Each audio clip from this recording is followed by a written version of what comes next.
I would like to introduce Dr. Alan Johnson. He holds degrees in language, literature, and speech, and a PhD in counseling psychology. He is the author of This Side of Crazy. Alan has more than 25 years in professional speaking, education, training, and organizational consulting.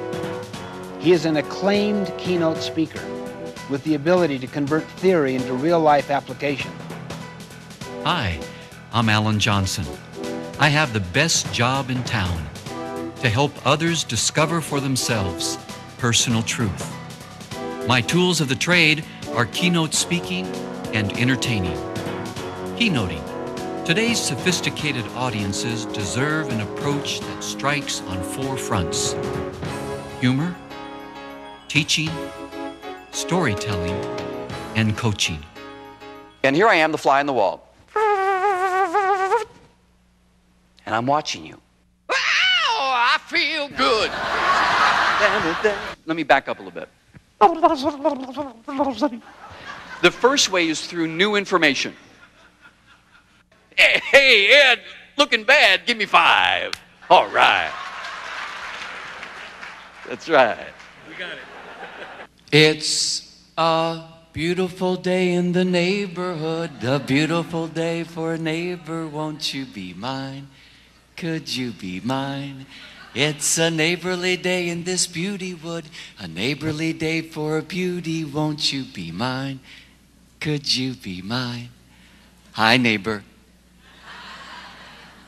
Today we're going to talk about conflict.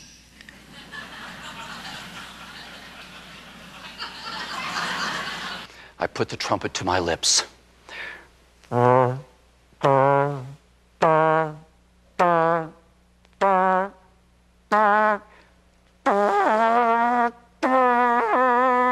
It does not make sense to empower people who do not have at the core personal trustworthiness and interpersonal trust. It doesn't make sense to do it. It does not make sense to empower people who are victims, cynics, and bystanders. They don't want to be empowered. What they want is entitlement or appeasement. Please don't get in the trap of empowering these kinds of folks. Now, that's not to say that if we have those folks working for us, once again, victims and cynics and bystanders, that we just discount them and discard them.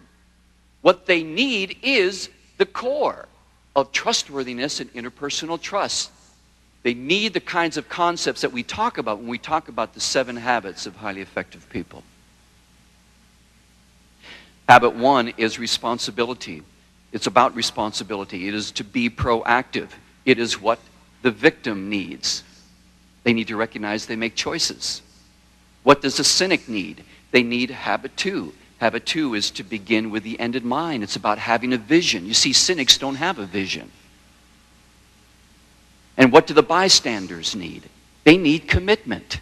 It's habit 3. Habit 3 is to put first things first, to do that which is most important and to be committed to that. They need a private victory. It was on Father's Day. Dad, on this Father's Day, there's something I want to talk to you about. Uh-oh, what have I done wrong now? Dad, it's not about what you've done wrong, it's about what you've done right. Tell me, how long have you been dry? 15 years. Dad, I've never told you how proud I am of you for doing that.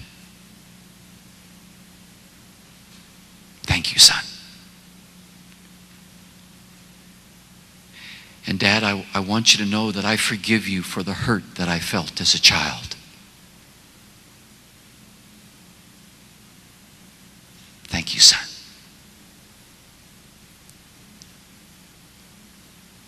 But Dad, what's most important is I hope that you forgive me for waiting this long to do this. He said nothing. He stood up. Come here.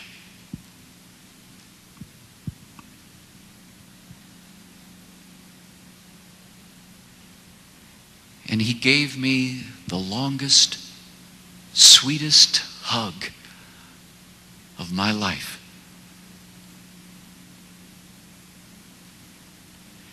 How did that moment of forgiveness happen?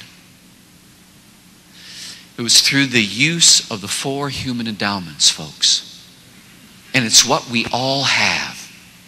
If there's a change that you need, if there's something that is not working in your life, if it's in your personal life, in your professional life, if there's a relationship that's broken, if there's something that's not right physically, in your physical life, in your spiritual life, whatever, we have the 4 human endowments right here to be able to make a change. Tell me what you want.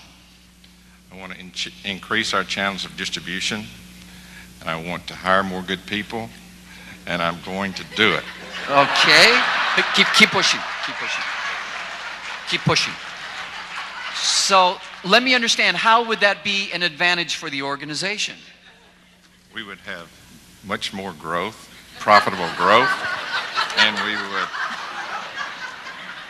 we would increase wealth for our shareholders. Okay, I think I'm beginning to understand this now. So what you're saying is, thank you.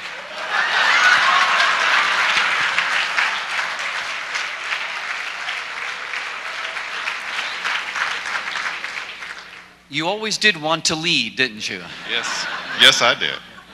John, do you see any alternatives out there that could satisfy your needs and my needs? Yes, I do. There they are. See them? This one here, okay? Well, John, I see how that satisfies your needs, but I'm not sure how it satisfies mine. Do you want to pick another one? Good idea. Well, There's one. whoa. I hadn't seen that one. Wow. Yeah, I kind of like this now. Are you happy with this? I'm very happy with them. Yeah, I am too. I really like this. Entertaining. I've always had a passion to entertain, to transform an audience into a family, to warm the heart, to lift the spirit. In the early days, as a young nightclub performer, that passion ignited into a delicate but steady flame. Today, with each new concert, that flame has become a blazing bonfire. You've got to laugh a little, cry a little, before the clouds roll by a little. That's the story of, that's the glory of love. It's a delight to see how audiences respond to this show. A show that captures old-fashioned hometown values. A positive, feel-good concert of music, laughter, and inspiration. It gives me the chance to pull out all the stops. Sing, play, tell a story, share a laugh. It gives the audience a chance to celebrate what matters most. As long as there's the two of us, we've got the world in all of its charms.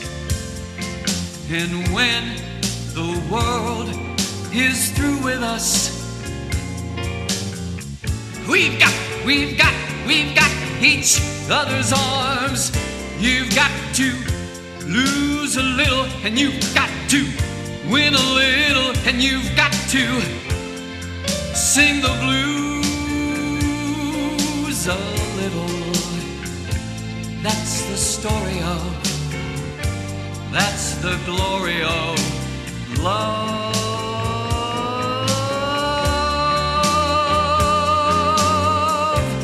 That's the story of, that's the glory of love.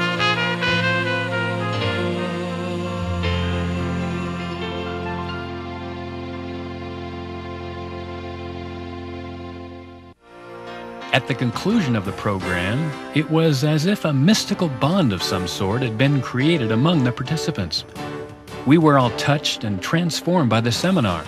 It was a rare experience. What a dynamic presentation. You were a real hit. You made me feel proud, too. I was saying to myself, we did it.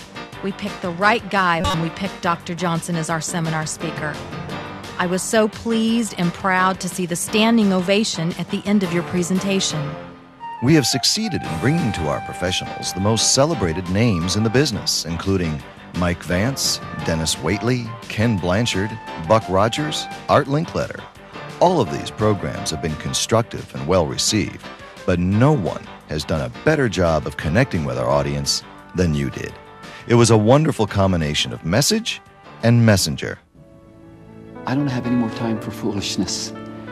I don't have any more time for one-upsmanship, for political infighting, for building turf, for showing off. I don't have any more time for that.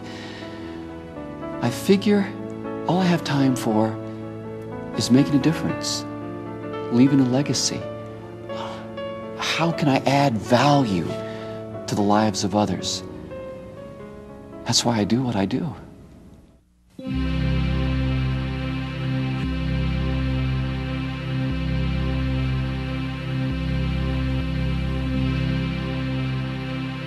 And in the end, the love you take is equal to the love you make.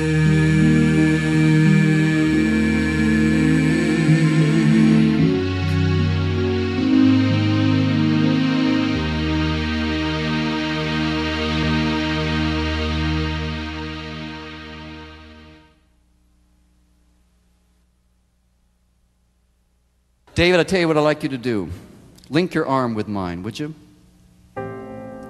This doesn't mean we're going steady now. But it's okay. But it's okay. Would you give my friend David a big round of applause? Give me a hug.